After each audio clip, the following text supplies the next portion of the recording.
Ladies and gentlemen, I gladly introduce to you the engineering mistress, your porn princess, the real defender of gender equality, La Boricua Bella, Mercedes Carrera. So, yes, I have an update.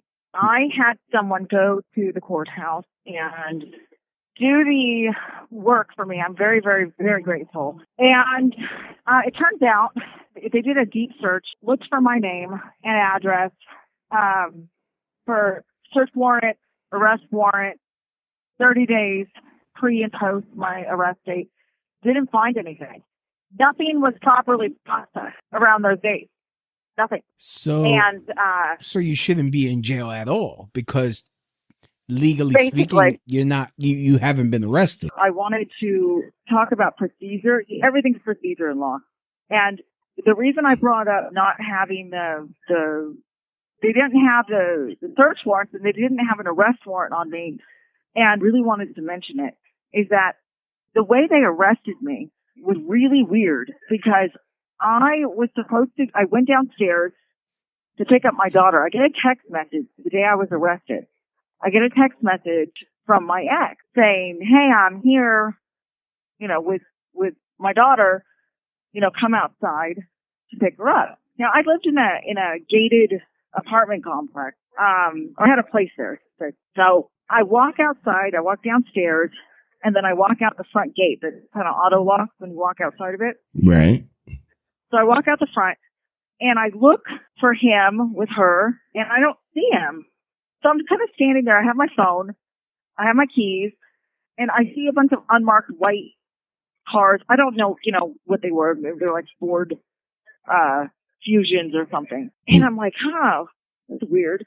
And then all of a sudden this black woman walks up to me, grabs my phone out of my hand, grabs my keys out of my hand, physically grabs me. And says, "Melinda Smith?" And I'm like, "Yes," and puts cuffs on me. And I'm like, what the hell's going on? And I remember at that moment, like, how in movies, how like they'll have a moment where everything slows down? Yeah. I had that moment. I was like, what the hell? What is going on? And I read later that that's like a moment of shock. I'm like, what the hell's going on? And she takes my phone out of my hand, takes my keys, and she's like, "Which one's for the gate? Which one's for the gate?" And I'm like, and I had been holding the gate key in my hand, separate from the other one.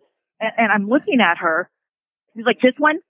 And I'm like, huh? She's like, "This one's for the gate, right?" And I said, "Yeah." And I just answered her automatically because I didn't know what else to do. So, and I realized now it's because they didn't have a search warrant. They didn't have a search warrant. So that's what, if they'd had a proper search warrant, they could have gone into the office with their search warrant, right? Right. Said, "We have a search warrant for this unit." They wouldn't have needed to do it that way. Did they have body cams? That's why they did this. So what? Did they have body cams? They have body cams? You know what? I don't remember because I was so disoriented. And so she took my phone and she's like, and she made a point, like, telling me, "You can't call, Jason was in the unit. You can't call him. You can't alert him." So, which is ridiculous because they didn't have search warrant. They didn't have proper, like realistically, they had no right to enter my unit because they didn't have search warrant. They didn't have arrest warrant. So she basically put me under arrest and she didn't have an arrest warrant. She went into my place. So she takes my key, grabs me, she takes my phone. Then they march me over to this gate. All of this is like a blur, but I remember this. In hindsight now, it seems so weird. And what was really weird about it is I used to do a lot of movies where I played a cop. So, I was those were my favorite. Like handcuffs. Yeah, I remember like playing, handcuffs and, putting people under arrest. Like I was very familiar with like manhandling people, So this all of a sudden like being manhandled in real life was just such a weird experience. If you're an attorney, hang up and contact the facility to request your number be made private. So I had this moment where I'm like, oh my God, this is a real thing. This isn't a movie, And they're marching me on the side gate, going through the gate. She has my phone. She's like, you can't alert him. Then they use the keys to go into my unit. And then they go into the unit. I don't even remember how they got their cars in. I think they waited till someone was going in and they just snuck in. And then they get in there. They get Jason out of bed. Again, like I don't even think they knocked because they have the keys now. Yeah. So the whole thing was like completely, subversive. They go in there. Jason was asleep. They get him out. They have me cuffed. I'm sitting outside. They pull a chair out of my unit. They make me sit outside the front door cuffed. They're wrecking my unit, pulling things out, just, making a mess. They pulled Jason out. He's sitting in there cuffed. Then at one point they couldn't find my firearm. So they make me go get it. Mine's hidden in the closet. It's unloaded. It's locked up. It's hidden in my closet. And I told them, I said, they have to uncuff me so that I can get it. So they uncuff me so that I can get this firearm. It's really hidden. So I get it for them. How the fuck? I mean, that just doesn't even sound safe. Like, for them to uncuff you together, that doesn't even sound safe for them to uncuff you, for you to get your own gun. I know. Like, the whole procedure is bizarre. And so I get them this firearm. Then they cuff me again. Then they put me I remember the whole thing I was just so weird. Then they cuff me again, put me in a car, put Jason in a separate car. I don't even think they locked the unit. They just leave. And at any point, did they give you your Miranda warning? No. So at that point, like, legally, you weren't under arrest. No. That's the weird part. That I'm cuffed, and yet never am I told I'm under arrest. See, but I'm cuffed. I'm physically restrained. So the lesson to take away from this is to keep your mouth shut. Like, try to stay calm. Try to stay calm. Keep your mouth shut, and only ask for a lawyer.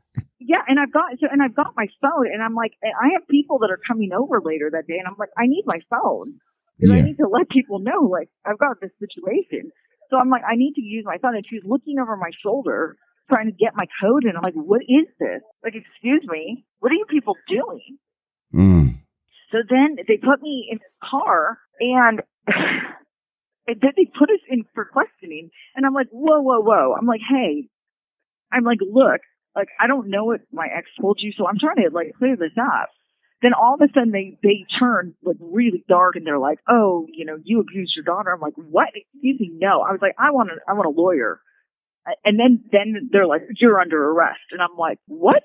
So then all of a sudden I'm under arrest. I'm like, this is ridiculous. I mean, by that point, like 10 hours have passed, or 12 hours have passed. But I mean, look at their procedure. So I've been under arrest this whole time. It's not like I could have left. I've been in cuffs and questioning. I've been in cuffs from the moment they showed up at my place. I've been under arrest the whole time, and they didn't have an arrest warrant. They didn't have a search warrant. They decided I was under arrest well before they got there. Yeah. And then after they bring me in for questioning, then they go, oh, you're under arrest. After they let me know what's going on. I really hate your attorney. I really hate your lawyer.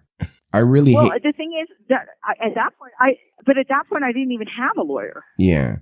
No, but I'm talking about now, because I mean, I would assume, being not being a lawyer or anything, but I would think any first year attorney would see this and be like, wait a minute, I call Bravo Sierra on this whole fucking thing. Yeah, well, the thing is, I think this is standard procedure for San Bernardino County. What they're doing out here is they just generally drag people in, arrest them, put them under arrest, put them under duress, drag them in. These cops out here go full cowboy. Mm-hmm. That's what they do. And all these people, I don't think they generally don't have warrants. They don't follow procedures. They don't have proper paperwork. That's the whole gig out here. That's what these people do. And everybody's complicit. The lawyers are complicit because everybody's getting paid to send these people to state prison. And everybody's getting paid to hold them in county jail for inordinate lengths of time. That's how this works, because that's how they pay off the sheriff. That's how they pay off the sheriff's deputies. This is how they pay their salaries. So this is their racket out here. This is their corruption racket. It's not normal to hold people in county jails for years, and then on top of it, to sentence them to state prison for decades. This isn't normal. but it's how they pay for everything out here. And everyone says, oh, well, who cares about these people? They're just a bunch of, drug addicts, and they're a bunch of gang members, and so they're a bunch of society's throwaways, so nobody cares. That's generally the attitude out here. Because San Bernardino County is full of, they're either people who are cast off from Los Angeles County, the general feeling is, oh, the IE is armpit of Southern California. So, and it's full of all of, the mess towns on the way to Vegas. San Bernardino especially has a lot of, drug addicts, a lot of prostitution, so generally nobody cares what happens to these people. But from an ethical standpoint, it's not right. It's not right to do this to people. And they haven't had somebody like me come out here and say, hey, I see the trees for the forest. Yeah. I see the paperwork. You can't do this. You might be able to get away with it with most of the people most of the time, but you can't get away with it with all of the people all the time. Well, and, I'm sure when they arrested me, they thought, oh, it's some crashy porn actress. Mm-hmm. They thought, I was one of those. They didn't realize, like, look, no, I might be a porn actress, but, I've been to college and I'm a Jew and you picked the wrong person. But yeah, well, so basically what happened was the detective heard these allegations and went full cowboy. His name was Peckin. I can't remember he's on there. He was full cowboy, heard these allegations. Keep in mind, I had an ongoing custody issue, right? So he hears allegations and he goes cowboy and goes, oh, well, porn people? Oh, this has got to be true. I'm sure there's child pornography everywhere, right? Shows up, arrests us, seizes our hard drives and phone, and 4.5 years later, guess what? Of course there's no child pornography on there. Yeah. Of course not. So he didn't find anything. And he drew up these bunk warrants because he was so sure that all of this was going to be true. So he thought, oh, I'll find plenty of evidence. It won't even matter. Well, you didn't find anything because guess what? You stumbled into, an allegations-only case because you're dealing with a really nasty custody suit that didn't have any, custodial paperwork and a guy who didn't want to pay 10 years of back child support. That's what you're dealing with. And so, and I want to point something out on that search warrant. There's a listing there for a rose gold cell phone. Yeah. That rose gold cell phone, that's my daughter's cell phone. Now, my daughter had been with my ex for a month prior to me being arrested. Right. A month straight. Okay. That cell phone was with her. So that they're alleging that there's CP on that phone. But that's insane. That makes no sense. Why would there be CP on the phone that I gave her to take to her father's house? Exactly. Right? Okay. So here, this is where it gets even weirder. So they put that phone on the search warrant, but that phone was with her. So now here's the holdup on the case. They're claiming that they can't open that phone. And I told them, hey, give me the phone. It has a biometric phone ID. I can open it with my son. My daughter can open it with her son. Not a big deal. We can open this phone. They're claiming that they sent this phone to the FBI, and it's on some sort of phone cracking device, like, one of these devices that cycles through passwords. Yeah. Like they use for terrorists. Now, that's illogical.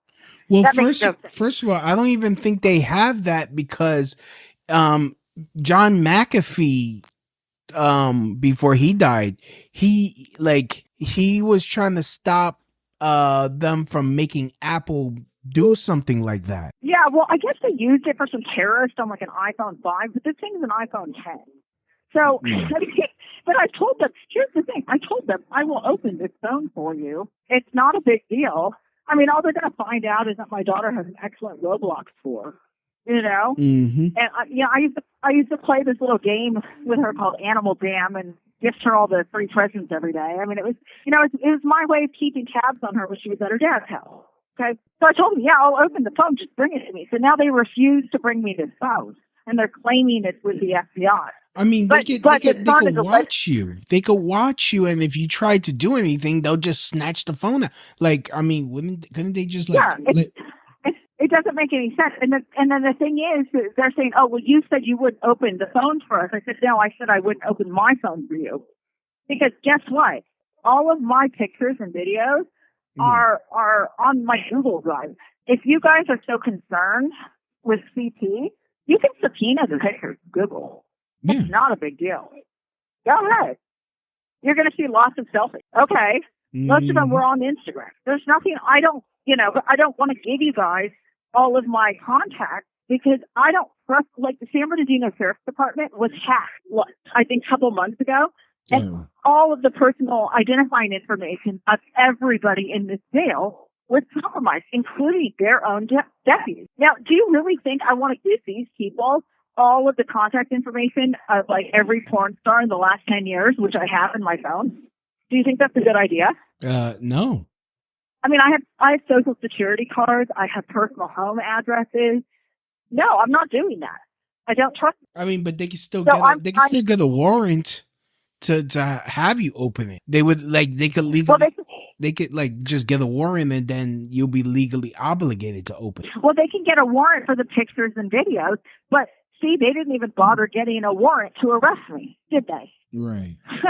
So what warrant would they have all they would have? They don't need a warrant for all my contact information. All they need is a warrant for the photos and the videos.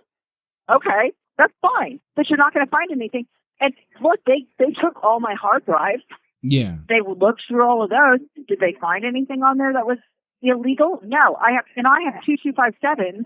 I have the proper paperwork for every person I've ever filmed, and they're all well over 18 years of age. So, and this is the holdup on my case. But and I want to address something. There was a comment made about how I put, everything forward each time. Yeah. Let me explain the process in the court to you. Every time when you're in custody, if you're an attorney, hang up and contact the facility to request your number be made private. When you're in custody and you go to court, you have absolutely no say in how anything goes. This is part of the reason I'm talking right now on this show. Because I want to explain that when you go to court, you're basically facing just a courtroom full of prosecutors. So I can go there and scream and yell, hold my books, say, I want to go to trial, I want to go to trial, I want to go to trial, I want to go to trial. And nobody's listening to me. Mm-hmm. And guess what? Every single time, it's my attorney or Jason's attorney who are saying, yeah, we're going to push it forward, we're going to push it forward. I mean, I've been wanting to go to trial since the beginning. Nobody listens. Nobody listens to me. I've had one judge. The entire time I've been here, there was one judge. I don't know his name. He was a white gentleman. And he said, I think Ms. Smith is really tired of this. It's about time you guys go to trial. And I was like, thank you. Finally, a white man says, thank God for the white. Thank God for white men everywhere. But I mean, most of the time, I'm just getting pushed and nobody cares because they're happy to keep you in custody indefinitely because this is how they make money. And the defense always says, oh yeah, the prosecution always says, what's the defense? Push it forward. Mm-hmm. So it falls on the defense to push it forward. That's how that goes. So the defense is always the one that pushed it. So even if it's the prosecution that's not ready, the defense will go, oh, okay, yeah, we'll extend. We'll push it forward. We'll push it forward for you. Because it's always the defense playing ball with the prosecutors. I mean, but during that time, are the prosecutors coming to you or your lawyer saying, hey, will you just plea bargain out? Are they trying to do that? Not at all. They're not even offering not at all. No. Wow. Nothing. And you guys have to understand, this is not like Law and Order. Yeah. It's not like the judge is going, oh, well, this is a serious thing, or the detectives are looking into the case. Not at all. The whole thing is corrupt from the top down. It's a completely corrupt system. The whole system is corrupt. Once you're in it, it's a casino and you're going to lose. That's how they feel, especially if you're in custody. And keep in mind, my bail is set at $2 million. $2 million. And I was very well told, hey, by the way, if you try to bail out, we'll find another charge and we'll bring you back in. Hear that? Yeah, we'll find another charge. We'll find one. We'll just stack another one on you. So any money you spend on bail will be wasted because we'll find a charge. We'll just stack another one. We'll make one up. That's how this works. So, I mean, are you finally going to trial this month? No. I was told that Jason's attorney, he has trials for 2 months. So now we're going to have to push it again. This is why I'm putting this out here. Yeah. Because I'm at a point of desperation where I'm realizing, because this is what they did to us last year. We were supposed to be in trial in October. Then it got to October, then, Nicola's busy, we can't. And then it gets to the holidays, we go, we can't do a trial like this during the holidays. It's a bad look. People don't like trials like this during the holidays because it has to do with children. We're going to have to wait after the holidays. Then it gets to February and they go, oh gosh, it's really hard to coordinate this. Oh, you know what? Let's push this forward until April. We'll be ready by April. Then April comes and something else comes up. And before you know it, you're in May. Well, no, May doesn't work. How about June? Let's try June. Oh, we'll definitely do July. Oh, you know what? We're in July. Nicola's not ready. But, we should be ready by August. Oh, you know what? Something's not going to happen in August. It'll be September. And then it'll be October again. And before you know it, it's the holidays. This is how this happens year after year after year. This is what they do. And especially this is what they do when they know they fucked up on a case. Yeah, but so then their deal is to make you... Isn't this a violation of your civil liberties? I mean, you have a right to a speedy trial. You should, in theory, right? But see, when they know they fucked up on your case so bad, then their tactic is to make you so miserable in county. So miserable that, you're here 5-6 years and then they go, oh, well, you know what? Like, this is something that I heard. Well, you are facing life. You are facing life. It's very serious. You're facing life. So how's a plea of 10 years down? Not too bad, right? That's better than life. How are you facing? You've already spent 5 years in county. How are you facing this is life? The game they play. How are you facing life when you just told me about a woman that actually did the crime that you're accused of, and she's doing 4 years? Exactly. But this is what they do because they don't want to admit that they fucked up. And then when they don't want to admit they fucked up, what they'll do is make you so miserable by not letting you out that then you're like, oh my God, I'm so miserable here. I'm so demineralized here. I'm so sick. I have a hemolytic anemia because I've gotten COVID 5 times here. 5 times. So I have hemolytic anemia. My red blood cells are actually cannibalizing themselves. I'm sick. And there's nothing I can do about it, especially because my second husband, Dr. Louis Tran, is in charge of medical triage at Arrowhead Hospital. So I'm absolutely terrified to go there for any treatment because I might not come out alive. So what's the name of the detective that arrested you again? His name is Patton, Patton, which is a terrible name considering the fact that one of my favorite generals of World War II was also named Pat. He's not like his namesake. I'm more of a MacArthur guy myself. What? You're more of a what? A MacArthur guy. I like MacArthur. He was a hell of a guy also, wasn't he? Yeah. But you got to level blood and guts. Yeah, but I mean, what come on, he carried a little doll around of Hitler and had his dog piss on it. I mean, how do you get better than that? Oh wow! You didn't know that? Yeah, no. Wow, he hates him. Yeah. Yeah, he would get canceled. You gotta love a guy like that. He would get canceled. Oh yeah, absolutely. We'd say, well, it is their culture. Yeah. It is their culture to be Nazi. But what else is going on with? Here's the problem. San Bernardino County makes money on housing people. They make money on these cases. So they're happy to have any criminal case. They don't see these as liabilities. They see them as assets. In other districts, they see cases like this as liabilities, right? They say, hey, it could be a potential liability for us if we have a case that's posited as a criminal case and it's really a family court case, right? But when you have a district where 97% of the cases are wins for them. Now, how is that possible? How is it possible to have a 97% success rate on your criminal case? Well, because they do what you're doing, and they keep you in limbo until you hey, they offer you a deal, and you just want to be over with the process, and they just it's just laziness, right? Because the conditions are terrible. Because I get one set of clothes a week. Because the food is abhorrent. Because I'm held in a facility. My cell has black mold in it. Black mold. This facility should be condemned. There's black mold in my cell. I have hemolytic anemia from getting COVID 5 times. They consistently house me with people that are sick. I think every single one of my bunkmates has been sick, either with mental illness or physical illness. So they all make me ill.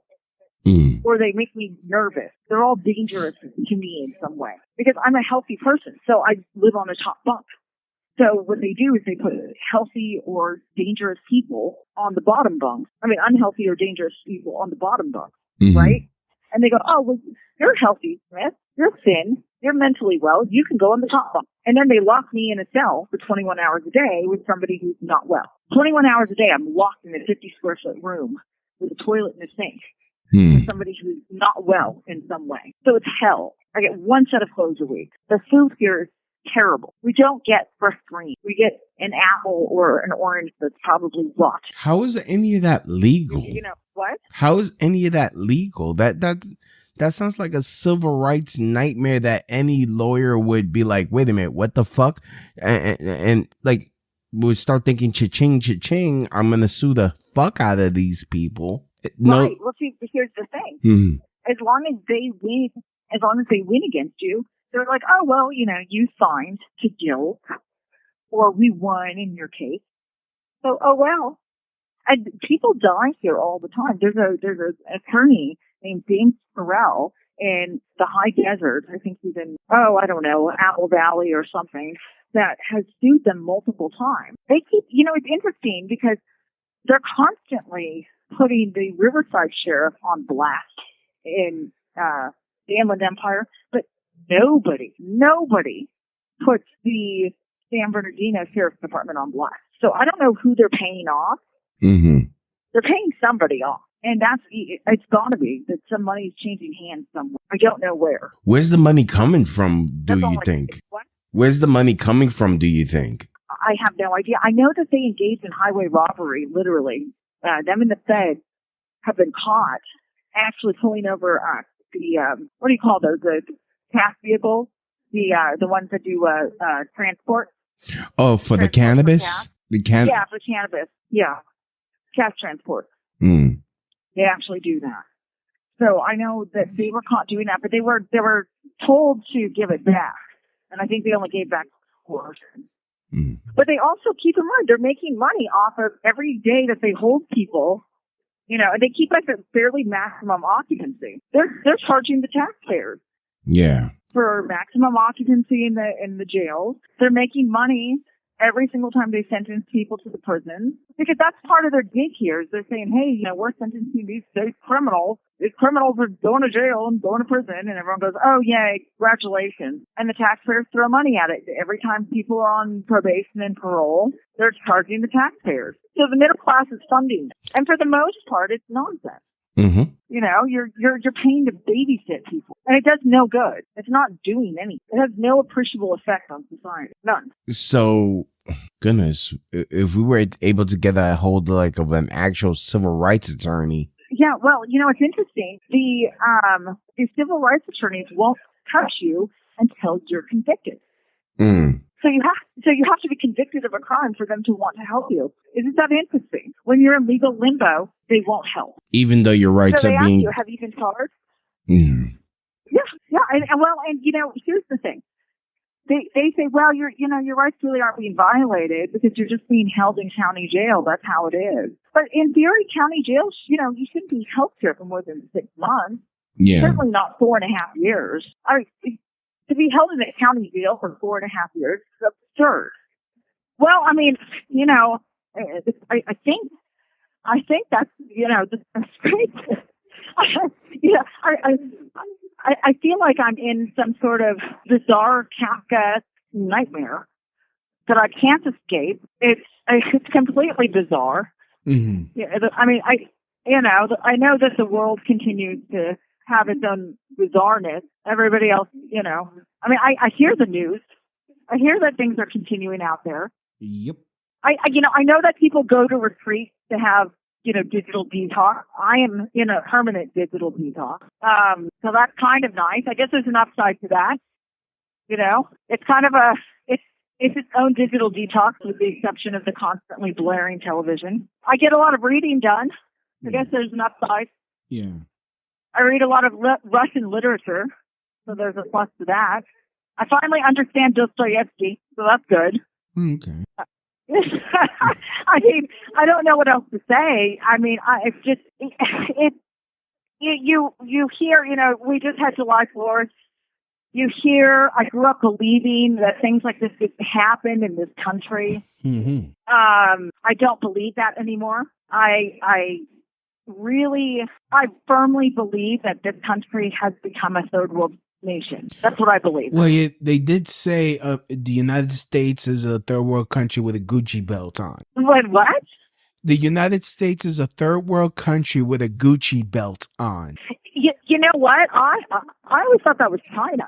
China has Gucci. We have the imitation Gucci. Well, that could very well be it. I mean, I'm on TikTok. I mean, China can afford the Gucci. I mean, I think America wears like the Tevas or something, don't they? Well, I don't. America wears Nike. Yeah, I mean, no, I don't know. I mean, I like my Chuck Taylors. No, see, that's what I'm saying. Like, I don't even think America wears Gucci. I think, like, whenever I see Gucci, I see it on like Chinese women that flew into Las Vegas. I think the U.S. really has. We don't. I mean, like, you hear about this in India. Like, for example, in India, there are people who sit in jail for literally decades, awaiting their cases to be seen, and that happens there. But you expect that in India. You don't expect these things in a first world country. I said this once, and I'll say it again. You're gonna have a fat lawsuit. Yeah, well, I mean, I've lost a tremendous amount of money being here. Yeah. But I was told that if I bailed out, that they would find another charge on me and bring me back. So that was part of the reason I didn't bail out. In the beginning was they said, oh, well, don't bother bailing out because we'll find a charge on you and bring you back. But that's okay because we're going to go to trial soon. I didn't have bail for the first 8 months I was here. The first 8 months, I had a no bail hold. Then I was given bail, and then I was told, well, don't even try to bail out, and don't try to get it reduced because we'll up your bail. I was told this by my first, I think it was a public defender. I said, okay, well, that's fine. I'll be a little patient if we're going to go to trial. Then it started getting kicked and started getting kicked. And then COVID happened. And then there was no trial for 2 years. And I sat there going, okay, well, I guess it doesn't matter because COVID. Yeah. Nothing passed. We all kind of got into this malaise. In hindsight, that's when I really should have bailed out. But you always realize things in hindsight, Yeah. So, anyway, I mean, that's kind of the big picture on it. So, oh my goodness. So, now you know. Yeah. But, yeah, I mean, it's I appreciate you helping me get this out. I'm at the end of my rope. I realized if I don't put it out somewhere, no one's ever going to hear it. Mm-hmm. And I want people to at least understand my side of this because the court system is they're so biased. They're so biased and they're so unfair. They're so unfair. Yeah. Like they really just they want you to lose. They just want you to lose. And, you hear these things about it before you're in it. And then once you're in it, you're like, oh, yeah, no, this is really like this.